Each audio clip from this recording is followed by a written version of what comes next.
नमस्कार मित्रांनो मुख्यमंत्री माझी लाडकी बहीण या योजनेचे फेब्रुवारी महिन्याचे 1500 रुपये लाडक्या बहिणीच्या बँक खात्यात जमा झालेले आहेत आणि बहिणींना आता प्रतीक्षा आहे ती म्हणजे मार्च महिन्याचे 1500 रुपयाची। तर आता मार्च महिन्याचे 1500 रुपये लाडक्या बहिणीच्या बँक खात्यात कधी जमा केले जाणार आहे याबाबत एक महत्त्वाची अपडेट सरकारकडून आलेली आहे। त्यामुळे जर तुम्ही लाडकी बहीण योजनेचे लाभार्थी असाल आणि तुम्हाला लाडकी बहीण योजनेअंतर्गत आता फेब्रुवारी महिन्याचे 1500 रुपये जमा झाले असतील आणि तुम्ही आता मार्च महिन्याच्या 1500 रुपयाची वाट पाहत असाल तर हा व्हिडिओ फक्त तुमच्यासाठी आहे, कारण की या व्हिडिओमध्ये मी तुम्हाला सांगणार आहे की तुमचे मार्च महिन्याचे 1500 रुपये हे नक्की तुम्हाला कोणत्या तारखेला जमा केले जाणार आहे, कारण की याबाबत सरकारकडून अधिकृतपणे घोषणा ही करण्यात आलेली आहे। त्यामुळे व्हिडिओ नक्की पूर्ण पहा। 100% तुमच्या बँक खात्यावरती मार्च महिन्याचे पैसे 1500 रुपये देखील जमा होणार आहे। तर ते कधी जमा होणार आहे चला सविस्तरपणे जाणून घेऊया। तर मित्रांनो, मुख्यमंत्री माझी लाडकी बहीण या योजनेअंतर्गत महिला व बाल विकास मंत्री आदित्य ताई तटकरे यांनी या ठिकाणी आपल्या ट्विटर अकाउंट वरती ट्विट करून या ठिकाणी माहिती दिली होती की मुख्यमंत्री माझी लाडकी बहीण या योजनेअंतर्गत फेब्रुवारी आणि मार्च या दोन्ही महिन्याचे पैसे महिलांना सोबत दिले जाणार आहेत। त्यामुळे आता फेब्रुवारी महिन्याचे 1500 रुपये महिलांच्या बँक खात्यावरती जमा झालेले आहे, परंतु आता मार्च महिन्याचा हा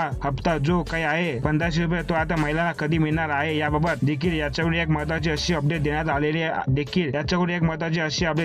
आहे। तर तुम्ही या ठिकाणी पाहू शकता मित्रांनो, ज्या महिलांना फेब्रुवारी महिन्याचे 1500 रुपये आलेले आहेत आणि मार्च महिन्याचे 1500 रुपये आलेले नाहीत अशा महिलांसाठी या ठिकाणी मार्च महिन्याचे 1500 रुपये कधी मिळणार आहे याबाबत एक महत्त्वाची अशी अपडेट देण्यात आलेली आहे। तुम्ही या ठिकाणी पाहू शकता, मुख्यमंत्री माझी लाडकी बहीण योजनेतील सर्व पात्र लाभार्थी भगिनींनी फेब्रुवारी मार्च महिन्याचा सन्मान निधी वितरित करण्याची प्रक्रिया दिनांक 7 मार्च 2025 पासून सुरू झाली आहे। ही प्रक्रिया दिनांक 14 मार्च 2025 पर्यंत सुरू राहणार असून सर्व पात्र लाभार्थ्यांच्या बँक खात्यावरती फेब्रुवारी महिन्याचे 1500 रुपये व मार्च महिन्याचे 1500 रुपये असे 2 टप्प्यात एकूण 3000 रुपये जमा करण्याची प्रक्रिया युद्ध पातळीवर सुरू आहे। सर्व पात्र लाभार्थ्यांना दोन्ही महिन्याचे लाभ मिळणार असून याबाबत महाराष्ट्रातील लाडक्या बहिणींनी निश्चित राहावे। तर या ठिकाणी जसे की तुम्ही पाहिले मित्रांनो, या ठिकाणी महिला व बाल विकास मंत्री आदित्यताई तटकरे यांनी बहिणींना सांगितले आहे की फेब्रुवारी व मार्च महिन्याचा जो काही सन्मान निधी वितरित करण्याची प्रक्रिया आहे ती 7 मार्च पासून सुरू झालेली आहे आणि ही प्रक्रिया 14 मार्च 2025 पर्यंत सुरू राहणार असून सर्व पात्र लाभार्थ्यांच्या बँक खात्यात वरती फेब्रुवारी महिन्याचे 1500 रुपये व मार्च महिन्याचे 1500 रुपये असे 2 टप्प्यात एकूण 3000 रुपये जमा करण्याची प्रक्रिया ही सरकारकडून युद्ध पातळीवर सुरू आहे। म्हणजे आता महिलांना फेब्रुवारी महिन्याचे 1500 रुपये तर मिळाले आहेत, परंतु मार्च महिन्याचे 1500 रुपये जे आहे ते तुम्हाला या ठिकाणी 14 मार्च पर्यंत तुमच्या बँक खात्यावरती जमा केले जाणार आहेत आणि त्यासाठी सरकारकडून युद्ध पातळीवरती प्रयत्न हे सुरू आहेत। त्यामुळे ज्या महिलांना 1500 रुपये आलेले आहेत त्यांनी कुठल्याही प्रकारची काळजी करू नये, त्यांनी निश्चित राहावे अशा पद्धतीने या ठिकाणी महिला व बाल विकास मंत्री आदित्यताई तटकरे यांच्या मार्फत सांगण्यात आलेले आहे। त्यामुळे लाडक्या बहिणींना कुठल्याही प्रकारची चिंता न करता 14 मार्च पर्यंत वाट बघायची आहे। 14 मार्चच्या अगोदर तुमच्या बँक खात्यावरती फेब्रुवारी आणि मार्च असे दोन्ही महिन्याचे 3000 रुपये 100% जमा केले जाणार आहे। तर मित्रांनो, माहिती आवडली असेल तर लाईक नक्की करा, चॅनलवरती नवीन असाल तर चॅनलला सबस्क्राईब करून ठेवा। भेटूया मित्रांनो अशा एक माहितीच्या व्हिडिओ मध्ये, तोपर्यंत मित्रांनो नमस्कार।